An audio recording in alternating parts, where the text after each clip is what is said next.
Qawlu la adri au Allahu a'lam.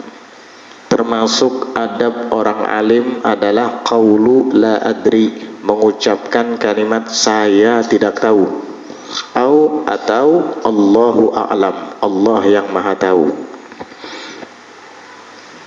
Wa min adabihi an yaqula la adri au Allahu a'lam. Dan termasuk daripada adab-adabnya orang alim, ia mengatakan kalimat la adri, artinya saya tidak tahu, au Allahu a'lam, atau Allah yang maha tahu. Kapan kalimat ini diucapkan? Idza su'ila amma la ya'lamu, apabila ia ditanya tentang sesuatu yang ia tidak tahu. Kalau orang alim ditanya tentang sesuatu, tentunya yang berkenaan dengan hukum, lalu dia tidak tahu, maka jangan memaksakan untuk menjawab. Cukup dengan mengatakan la adri, saya tidak tahu, atau wallahu a'lam, Allah yang maha tahu. Jangan gengsi. Orang alim harus begitu. Kalau dia menjawab sementara dia tidak tahu, pasti jawabannya adalah kira-kira atau sembarangan, dan itu bisa kena, bisa lepas, tapi lepasnya lebih banyak daripada kena. Karena apa? Bahapal. Nah, ini tidak boleh. Harus jujur, amanat, dan tidak gengsi untuk mengatakan la adri, saya tidak tahu, wallahu a'lam, Allah maha tahu. InsyaAllah nanti saya akan murojaahi di dalam kitab-kitab fikih, dan jika saya tidak tahu, saya nanti akan mendiskusikannya kepada sahabat-sahabat saya. Lebih baik begitu daripada memaksakan. Gak boleh memaksakan. Kadang ada orang kalau ditanya sesuatu yang tidak tahu, memaksakan untuk menjawab. Iya, apalagi hadir dan tampil di TV. Gengsi kalau tidak tahu jawabannya, kasihan. Kalau nggak tahu jangan dipaksakan. Ulun pernah dengar dulu di siaran televisi, ada ibu-ibu kalau ditanya tuh selalu jawab dia. Nggak tahu benar atau salah, nomor 2, asal jawab aja. Kasihan. Suatu saat ibu-ibu ini ditanya, kalau nggak salah subuh Ramadan dulu berapa tahun yang lalu, saya pernah dengar ada orang nelpon secara interaktif. Kata orang itu, saya mau tanya, katanya, bagaimana penjelasan khumusul khumus? Ibu-ibu tadi langsung jawab, tidak ada dalam Islam khumus. Belak-belakan langsung bilang begitu. Yang ada itu fidyah, mud, katanya. Jauh banget larinya ke tentang masalah zakat fitrah, tentang ukuran dalam Islam, ukuran fidyah, ukuran mud, dan ukuran sa'. Jauh banget ke sana larinya. Padahal di dalam Al-Quran jelas disebutkan tentang khumusul khumus. Falillahi khumusuhu walidil qurba, walir rasuli walidil qurba. Ada istilah khumus dalam Al-Quran.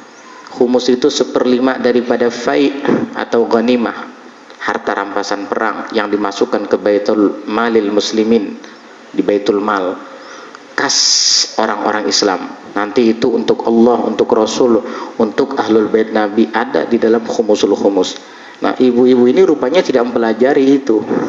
Makanya kalau tampil di tempat umum, apalagi dihadiri orang banyak, apalagi ditonton oleh orang se-Indonesia misalnya, harus mempelajari ilmu dengan matang, sehingga apabila ditanya dia menjawab dengan jawaban yang tepat dan benar. Kalau enggak, malu-maluin aja. Ya, orang awam mungkin tidak ada yang tahu, tidak ada yang paham, tapi tidak semua orang Indonesia awam, banyak ulamanya. Pas dengar jawabannya ngawur, akhirnya jadi bahan ejekan. Ntar disuruh klarifikasi, disuruh ini dan itu. Makanya sebaiknya tidak usah berani menjawab sesuatu yang bukan ranahnya kamu. Oleh karenanya, jika ditanya tentang sesuatu yang tidak tahu, sebaiknya dia mengatakan la adri, saya tidak tahu, atau Allahu a'lam, Allah yang maha tahu.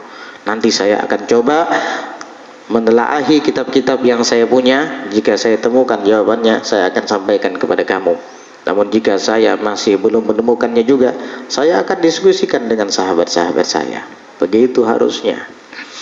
Faqad ruwiya fil athar, maka sungguh telah diriwayatkan di dalam athar, di dalam sebuah riwayat, an Ibnu Umar radhiyallahu anhuma, daripada Abdullah bin Umar radhiyallahu anhuma, qauluhu, perkataannya. Jadi ada disebutkan di dalam athar perkataan Abdullah bin Umar. Kalau sebuah riwayat disandarkan kepada sahabat, itu namanya hadits mauquf, namanya itu hadits mauquf. Wa ma adabtahu ilal ashabi min qaulin wa fi'lin fahuwa mauqufun zukin. Dulu waktu masih belajar ilmu mustalahil hadis, menghafalkan kitab Al-Mandumatul Baiquniyah, nah itu disebutkan di sana itu, wa ma adabtahu ilal ashabi min qaulin wa fi'lin fahuwa mauqufun zukin. Setiap riwayat yang engkau sandarkan kepada sahabat, min qaulin, baik itu perkataannya, au fi'lin, ataupun perbuatannya, fahuwa mauqufun, maka dia disebut hadis mauquf. Zukin ay urif, dikenal dengan hadis mauquf. Nah ini asar diriwayatkan kepada seorang sahabat, putra sahabat, yaitu Abdullah, sahabat Nabi. Ayahnya Sayyidina Umar ibn Khattab, juga sahabat Nabi. Makanya kalimatnya radhiyallahu anhuma. Biasanya kan radhiyallahu anhu, ini radhiyallahu anhuma. Kenapa? Karena dua-duanya sahabat. Sayyidina Abdullahnya sahabat, Sayyidina Abu Bakarnya sahabat. Sayyidina Umarnya sahabat, maaf, Sayyidina Umarnya sahabat. Ayah dan anak sama-sama sahabat Nabi. Dan riwayat ini disandarkan kepada beliau, makanya disebut hadis mauquf. Paham ya? Hadis mauquf. Nah, biar wawasannya bertambah. Jadi hadir ke majelis itu nggak sia-sia. Pulang ke rumah ilmunya bertambah. Harapan ulun begitu. Kita ingin mengangkat mustawa al-ilmi, derajat keilmuan. Jangan itu terus, biar ada peningkatan. Oh ternyata ada yang namanya hadis mauquf. Ya, biar tahu. Oh ternyata kalau radhiyallahu anhuma itu khusus untuk sahabat, anak sahabat. Jadi ayah dan anak sama-sama sahabat Nabi, seperti Abdullah bin Umar. Nah, itu. Ini hadis mauquf kepada Abdullah bin Umar radhiyallahu anhuma. Perkataan beliau, al-ilmu thalathatun, ilmu itu ada tiga. Ilmu itu ada tiga. Pertama, kitabun natiqun, kitab yang berbicara, yaitu Al-Quran. Di dalamnya terdapat banyak ilmu pengetahuan. Wa sunnatun madiyah, dan sunnah yang telah berjalan. Maksudnya hadis-hadis Nabi itu ilmu. Quran, hadis, ilmu. Wala adri, dan kalimat la adri, saya tidak tahu, itu juga ilmu. Ternyata kalimat la adri itu juga ilmu. Makanya tidak boleh gengsi ulama untuk mengatakan kalimat la adri, saya tidak tahu, jika ditanya tentang sesuatu yang memang dia tidak tahu. Jangan gengsi. Jangan takut nanti dikatakan, wah ini kurang ilmunya, wah ini gak pantas dibilang ulama. Jangan takut dengan cemoohan seperti ini. Kalau memang tidak tahu, katakan saya tidak tahu. Ini baru gentleman namanya ini. Iya. Karena dia mengakui ketidaktahuannya. Dan kalimat la adri itu bahagian dari ilmu. Ilmu, dia mengetahui bahwa dirinya tidak tahu. Begitu. Qala al-Imam Muhyiddin An-Nawawi rahimahullah. Al-Imam Muhyiddin An-Nawawi rahimahullah mengatakan. Ini namanya Imam Nawawi. Julukannya Nawawi itu karena Sidin tinggal di daerah Nawa. Nawa itu nama kampung, sehingga dinisbatkan kepada beliau Nawawi. Seperti Syekh Muhammad Arsyad tinggal di Banjar, lalu disebut Al-Banjari. Sama seperti beliau Imam Nawawi, nama aslinya adalah Yahya bin Syaraf. Biar tahu nama Imam Nawawi. Beda lagi dengan Syekh Muhammad Nawawi bin Umar Al-Bantani, itu lain lagi. Itu orang Banten, Indonesia asli, tapi tinggal di kota Mekah, jadi ulama di sana.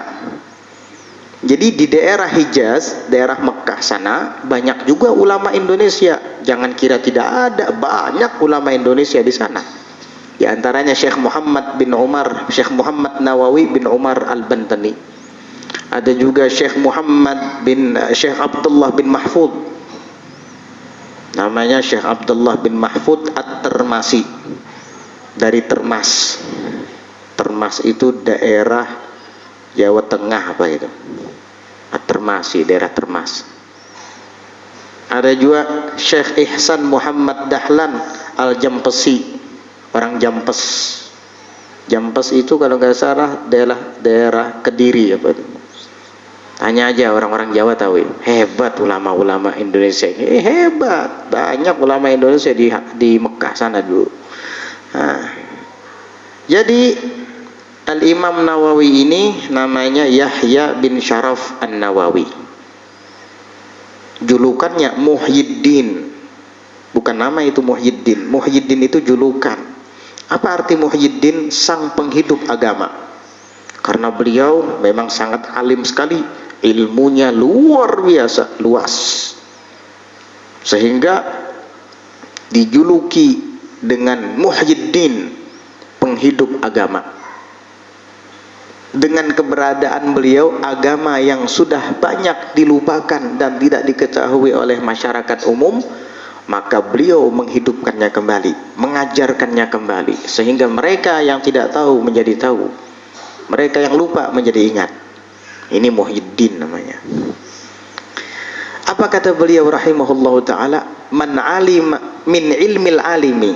Min ilmil alimi, termasuk ilmunya orang alim, an yaqula, bahwa ia mengatakan fima la ya'lamu, pada sesuatu yang ia tidak tahu. La a'lam, saya tidak tahu. Ini termasuk ilmu.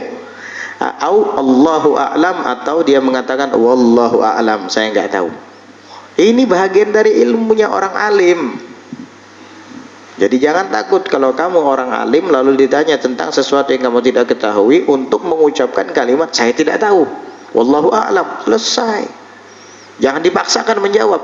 Rasa-rasanya boleh aja bang itu. Oh, rasa-rasanya ini ilmu, bukan makanan dirasa-rasa.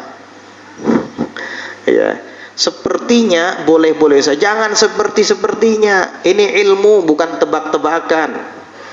Ya, ada apa di balik batu? Sepertinya ada udang. Tidak ada udang di balik batu.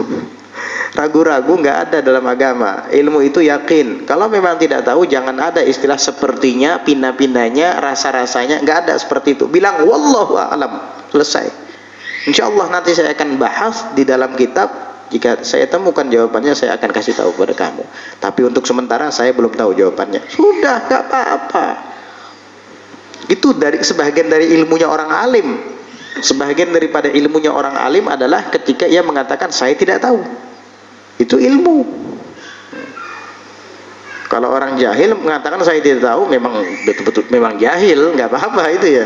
Memang dia tidak tahu, wajar, ya kan? Tapi kalau orang alim mengatakan saya tidak tahu, itu ilmu bagi dia. Begitu. Makanya yang kita bahas adalah adab-adab orang alim. Wa qad qala Ibnu Mas'udin radhiyallahu anhu, dan sungguh berkata Ibnu Mas'ud radhiyallahu anhu, Abdullah bin Mas'ud, sahabat Nabi juga ini, Abdullah bin Mas'ud. Beliau yang biasa membawakan sendal Nabi sallallahu alaihi wasallam, Ibnu Mas'ud. Jadi kalau Nabi berangkat ke masjid misalnya, tuh Nabi lepas sendalnya di teras masjid, Nabi masuk, Abdullah bin Mas'ud ambil sendal itu, ditaruh kadang di bajunya. Sendal Nabi ini, sendalnya aja dimuliakan sama para sahabat. Bagaimana dengan darah dagingnya, ahlul baitnya sallallahu alaihi wasallam. Sendal yang diinjak di tanah dimuliakan oleh para sahabat. Bagaimana dengan anak cucunya, darah dagingnya? Mana hebatnya darah daging dengan sendal? Akhir-akhir ini banyak orang-orang yang membenci ahlul bait, memusuhi keturunan Nabi, bahkan meragukan keberadaan mereka. Fitnah itu memang harus muncul di akhir zaman. Tapi mudah-mudahan kita tidak terkena fitnah ini. Bahaya ini. Apa kata Abdullah bin Mas'ud radhiyallahu anhu? Ya ayyuhan nas, wahai manusia. Man alima syai'an, barang siapa yang mengetahui sesuatu, falyaqul bih, maka hendaknya ia mengatakan dengannya, yakni mengatakan sesuatu itu. Ketika ditanya dia tahu jawabannya, jawab. Wa man lam ya'lam falyaqul, dan orang yang tidak tahu hendaknya ia mengatakan Allahu a'lam. Allahu a'lam, saya enggak tahu. Jangan gengsi. Fa inna minal ilmi an yaqula lima la ya'lamu Allahu a'lam. Karena sesungguhnya termasuk daripada ilmu bahwa ia mengatakan bagi sesuatu yang ia tidak tahu Allahu a'lam. Itu ilmu. Nah, Imam Nawawi tadi mengatakan ini bahagian dari ilmu. Abdullah bin Mas'ud, sahabat Nabi, juga mengatakan ini bahagian dari ilmu, kalimat Allahu a'lam.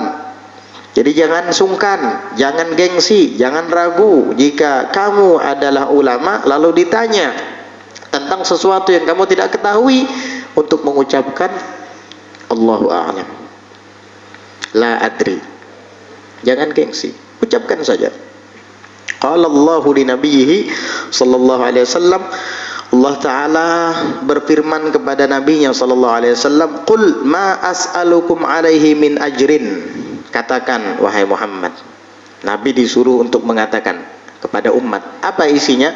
Ma as'alukum alaihi min ajrin. Saya tidak meminta kepada kalian daripada pamrih, daripada imbalan. Nah, saya enggak minta balasan pamrih atau imbalan.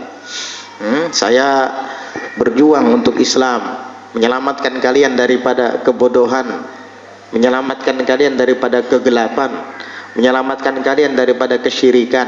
Semua jasa-jasa yang ku perbuat, aku tidak minta balasan, tidak minta imbalan. Wa ma ana minal mutakallifin, dan saya tidak termasuk orang-orang yang memaksakan diri. Maksudnya apa?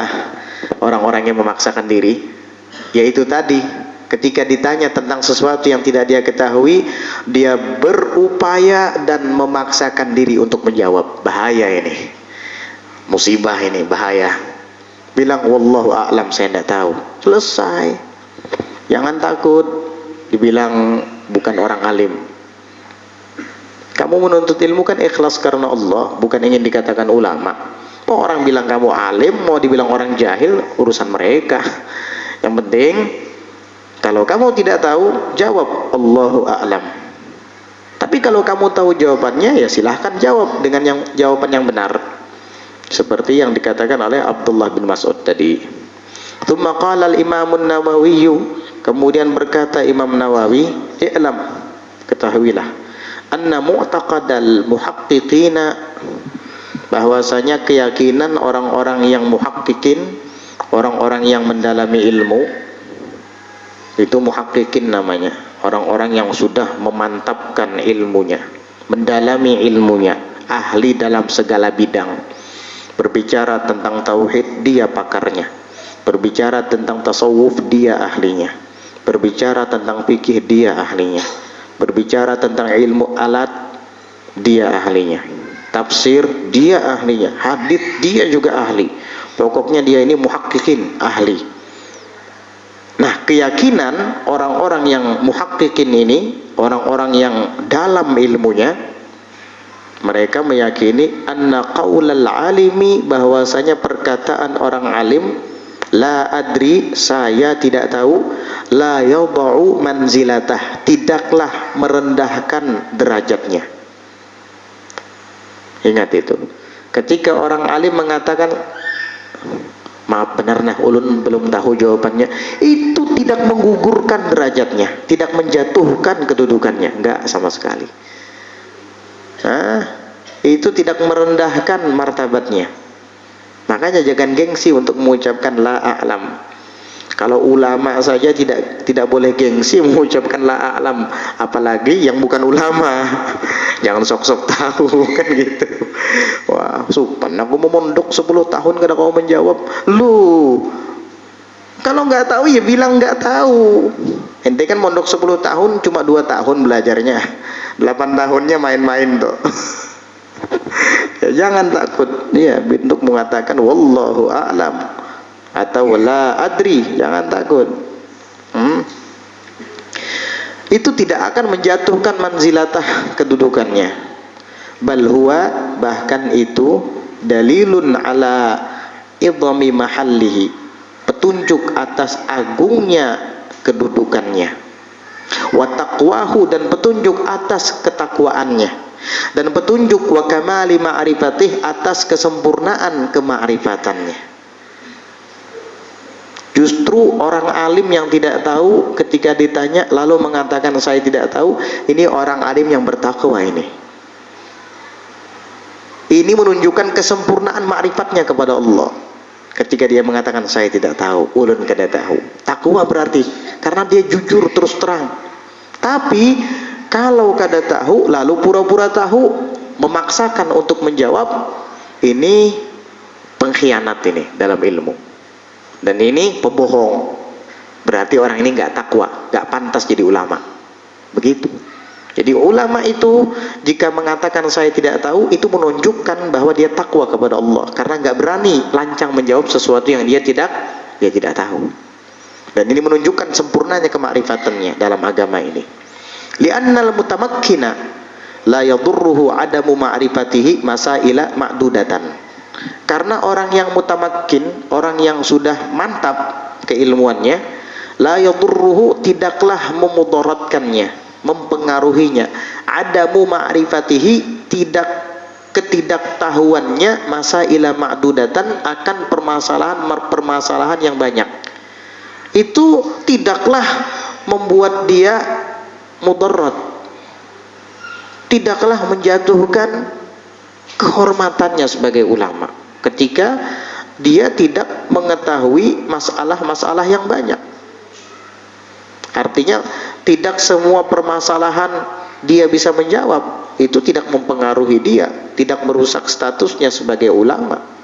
Bal yustadallu ala qawlihi la adri, bahkan dapat diambil dalil, petunjuk atas perkataannya la adri, saya tidak tahu, diambil petunjuk dari perkataan ini ala taqwahu, atas ketakwaannya.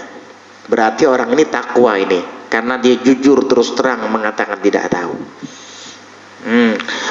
Wa annahu, dan sesungguhnya dia la yujazifu fi fatwahu, tidak sembarangan di dalam fatwanya. La yujazib, tidak sembarangan, tidak gegabah di dalam fatwanya. Nah ini berarti menunjukkan ulama ini hati-hati. Beliau tidak sembarangan dan tidak gegabah dalam berfatwa. Ini ulama yang takwa. Makanya dia mengatakan wallahu a'lam. Ulun masih belum yakin dengan jawabannya. Insyaallah beri waktu untuk ulun memurojaahi tentang apa jawabannya. Nanti kalau sudah ketemu ulun kasih tahu dia. Ini baru hebat. Ini menunjukkan dia takwa, menunjukkan dia takut dan hati-hati dalam menyampaikan jawaban atau berfatwa. Intaha min muqaddimati syarhil muhadzab. Selesai daripada muqaddimah kitab syarah al-muhadzab. Al-Muhadzab itu karangan Abu Ishaq Asy-Syirazi, disyarahkan oleh Imam Nawawi, diberi nama Majmu' Al-Majmu' Syarhul Muhadzab. Imam Nawawi mensyarahkan itu hanya sekitar 11 jilid sampai bab muamalah, meninggal dunia. Padahal di awal muqaddimah Imam Nawawi menulis, kata beliau, setelah selesai mensyarahkan kitab Al-Muhadzab, saya ingin mensyarahkan kitab Al-Wasit karangan Imam Ghazali. Subhanallah, niatnya sangat mulia, ingin memberi manfaat kepada umat. Ternyata apa yang terjadi? Muhadzab belum selesai syarahnya, beliau sudah wafat. Tetapi di dalam hatinya menyimpan jutaan niat yang begitu indah. Andai kata umur beliau dipanjangkan, mungkin Al-Wasit itu akan disyarahkan oleh Imam Nawawi. Itu disebutkan sama beliau di dalam Muqaddimah Majmu'. Itu di rumah ada tuh kitab Majmu' Syarah Muhadzab, 28 jilid. Ada yang mau baca silakan. 28 jilid. Lemari hibak, sebuting kitab tuh ya, sebuting judul ya, bukan sebuting kitab, sebuting judul Al-Majmu' Syarhul Muhadzab. Peninggal Imam Nawawi, datang Imam Tajuddin As-Subki, Imam Subki. Jersidin, kesian Imam Nawawi meninggal belum tuntung mensyarahkan Muhadzab. Baik, saya akan coba untuk menyelesaikannya. Dikarang oleh Imam Tajuddin As-Subki, paling dapat 2 jilid kalau ada salah. Jilid ke-12 dan ke-13, meninggal Imam Subki. Subhanallah. Waktu demi waktu berlalu, nggak ada yang menyarahkan, nggak ada lagi yang menyarahkan. Bukan berarti karena takutan meninggal, bukan. Bukan takut kalau pindah meninggal pulang, bukan. Karena mungkin nggak ada yang berani. Akhirnya datang seorang ulama dari Mesir, namanya Syekh Muhammad Mujib Al-Muti'i. Muhammad Najib Al-Muti'i, bukan Mujib, Najib. Muhammad Najib Al-Muti'i mengarang, lalu disempurnakan sama beliau, jumlahnya sekitar 23 jilid. Datang lagi ulama setelah Syekh Muhammad Najib Al-Muti'i. Kata mereka ada, kalau nggak salah ada 6 ulama bekerja sama. Kata mereka, syarah Syekh Muhammad Najib Al-Muti'i itu banyak mengutip daripada kitab apa tuh nama kitabnya tuh, kitab karangan Al-Ghumri, itu apa nama kitabnya, Al-Bayan namanya, kitab Al-Bayan. Ini banyak mengambil dari kitab Al-Bayan Al-Ghumrawi, karangan Al-Ghumrawi, dari kitab Al-Bayan katanya. Sehingga kami akan mencoba untuk mensyarahkan yang agak sedikit beda dengan syarah Syekh Muhammad Najib Al-Muti'i, tetapi fikihnya juga mencakup 4 mazhab supaya agak beda daripada Syekh Muhammad Najib Al-Muti'i. Akhirnya jumlahnya sampai 28 jilid. Nah, mulai 11 jilid, 13, 23 sampai 28 jilid. Itu ada tuh di rumah tuh, 28 jilid. Yang mau baca silahkan, tapi jangan dibawa bulik. 28 jilid. Itu syarah Muhadzab, Majmu' Syarhul Muhadzab, Al-Majmu' Syarhul Muhadzab. Qala Sayyiduna Amirul Mu'minin Ali bin Abi Thalib karramallahu wajhah. Amirul Mu'minin Sayyidina Ali bin Abi Thalib karramallahu wajhah mengatakan, wa bardaha ala kabidi, wa bardaha ala kabidi. Wa bardaha itu namanya munada lin nadbi. Kalau dalam ilmu nahwu itu namanya munada lin nadb. Itu kalimat munada, seruan untuk mengagumi sesuatu atau untuk meratapi sesuatu. Kalau yang diratapi itu adalah kematian, hukumnya makruh mengucapkan nadab ini. Seperti misalnya ada seorang perempuan yang ditinggal wafat oleh suaminya, wa sayyidah wa kahfah, itu nadab namanya itu. Duhai betapa tuanku itu sangat kusayangi, maksudnya suaminya. Duhai betapa itu laksana goa bagi hidup saya. Wa kahfah, ini makruh diucapkan karena mengucapkan kalimat yang berlebihan kepada orang yang sudah wafat serta meratapinya, itu akan menambah rasa sedih. Gak boleh seperti itu. dilarang, makruh. Nah, itu kalimat namanya munada an-nadab. Sama ini, wa bardaha, duhai betapa dinginnya, ala kabidi, atas jantung hati saya. Kenapa Imam Ali bin Abi Thalib mengatakan kalimat itu? Wa bardaha, duhai betapa ia sangat dingin, sangat sejuk. Ia apa? Ia kalimat. Apa sih kalimat itu? Nanti dijelaskan sama beliau. Betapa sejuk bagi jantung hati saya. Ini kalimat betapa menyejukkannya ke dalam jantung hati saya. Salasa marratin, beliau ucapkan itu sebanyak 3 kali. Duhai betapa sejuknya hati saya, duhai betapa dinginnya dada saya, duhai betapa lapangnya hati saya, dada saya.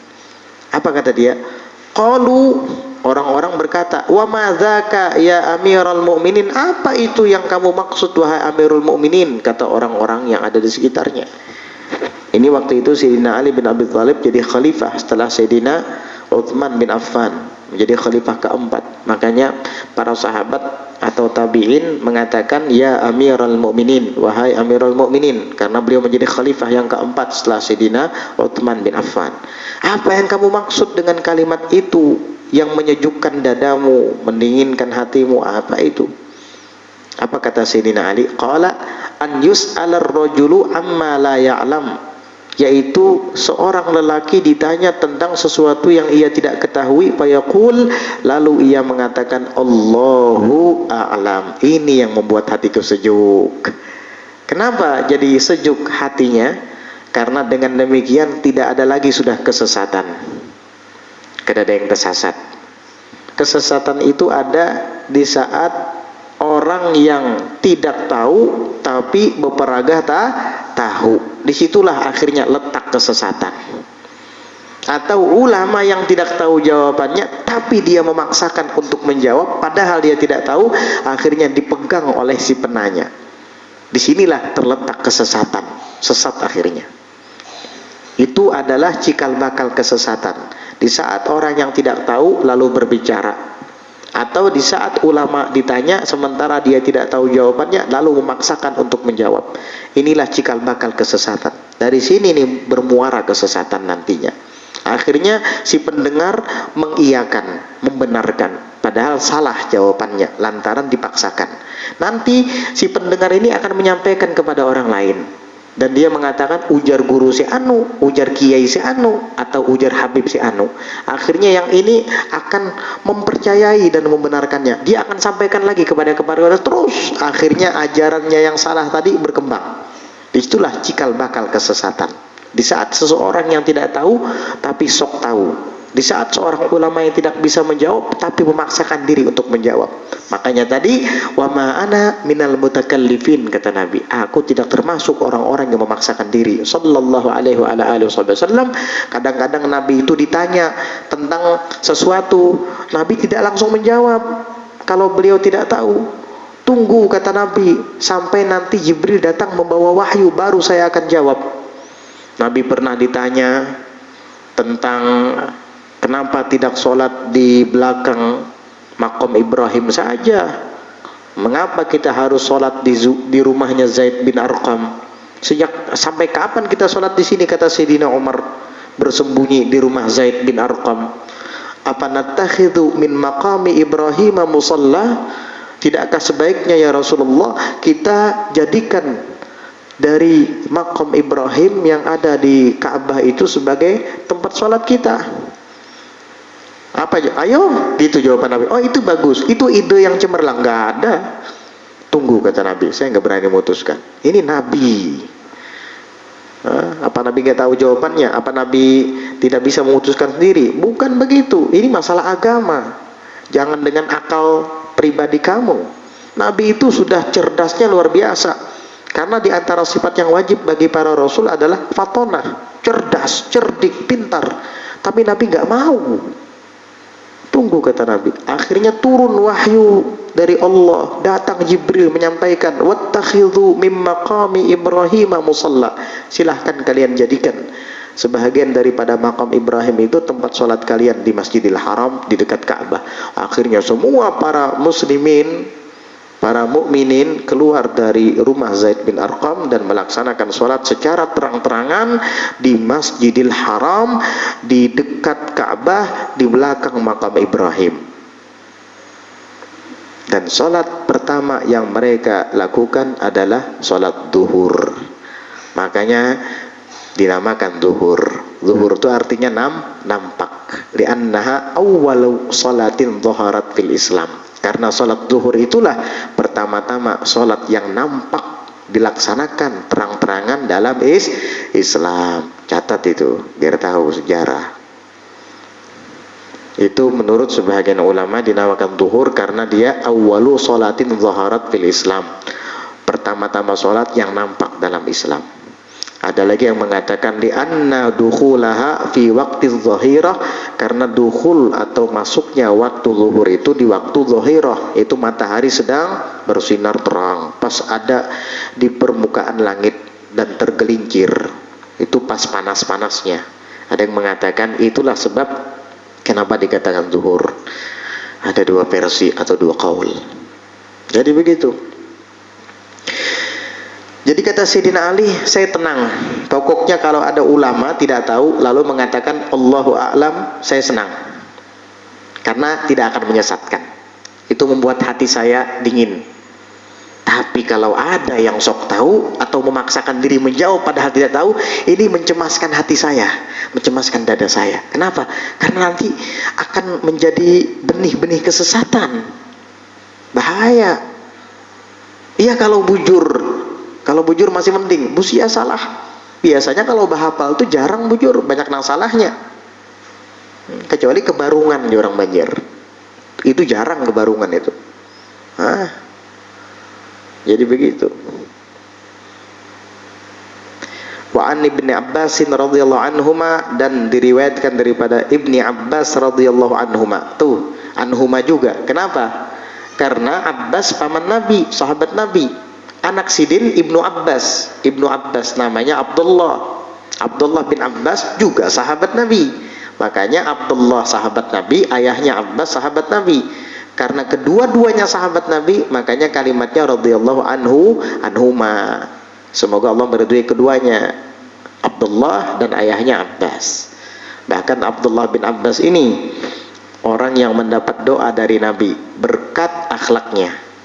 Ketika Nabi mampir di rumah istrinya Sofiyah, kata Nabi, ada nggak air wudhu? Saya mau wudhu. Abdullah langsung mengambil bejana. Ya Rasulullah, ini air wudhunya. Kalau sekarang enak kan pakai keran. Kalau dulu nggak, wadah diambilkan, dihadapkan kepada Nabi. Senang Nabi melihat wudhu Nabi. Abdullah menuangkan untuk Nabi. Setelah selesai, ditepuk bahunya oleh Nabi. Allahumma faqihhu fid din wa 'allimhu ta'wil. Didoakan oleh Nabi, ya Allah, faqihkan dia dalam agama dan ajarkan kepadanya ilmu untuk mentakwil hadis, mentakwil Al-Qur'an. Ilmu untuk mentakwil, yaitu menafsirkan Al-Qur'an. Akhirnya doa Nabi terkabul. Abdullah bin Abbas dikenal sebagai orang yang faqih dalam agama, mengerti betul hukum syariat, dan Abdullah bin Abbas dikenal sebagai ahli tafsir, sehingga beliau mendapat julukan Habrul Ummah wa Turjumanul Quran. Habrul Ummah, orang yang pakar dalam umat ini. Wa Turjumanul Quran, ahli penterjemah yang handal di dalam Al-Quran. Berkat doa Nabi, Allahumma faqihhu fid din wa 'allimhu ta'wil. Nabi yang mendoakan ya pasti kabul.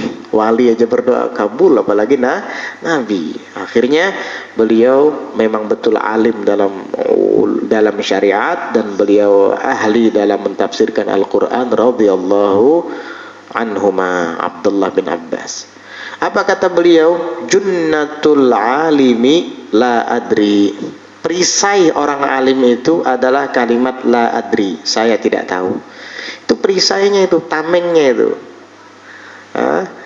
Wal babu hadza wasi'un, dan bab ini sangat luas, kata beliau, an kibaris sahabati, dari pembesar-pembesar sahabat, wat tabi'in, dan para tabi'in, fakaifa bighairihim, maka bagaimana lagi selain mereka.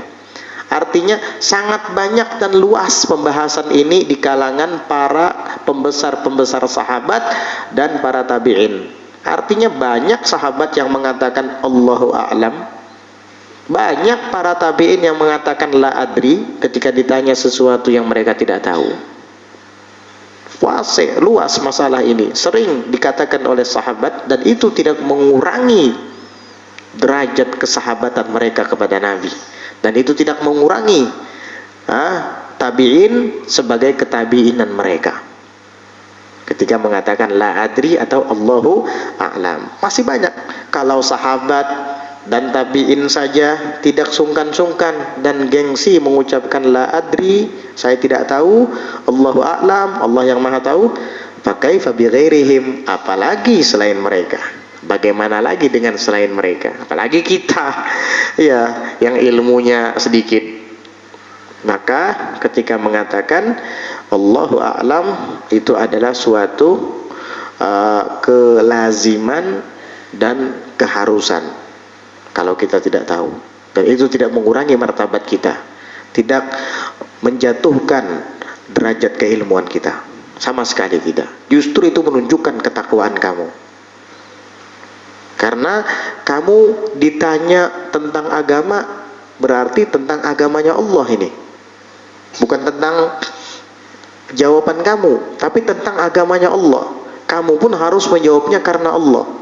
Kalau kamu tidak bisa, ya ucapkan Allahu a'lam, Allah yang maha tahu, la adri, saya tidak tahu. Dan kamu pun mengucapkan saya tidak tahu itu juga karena Allah, ya, karena takut kepada Allah.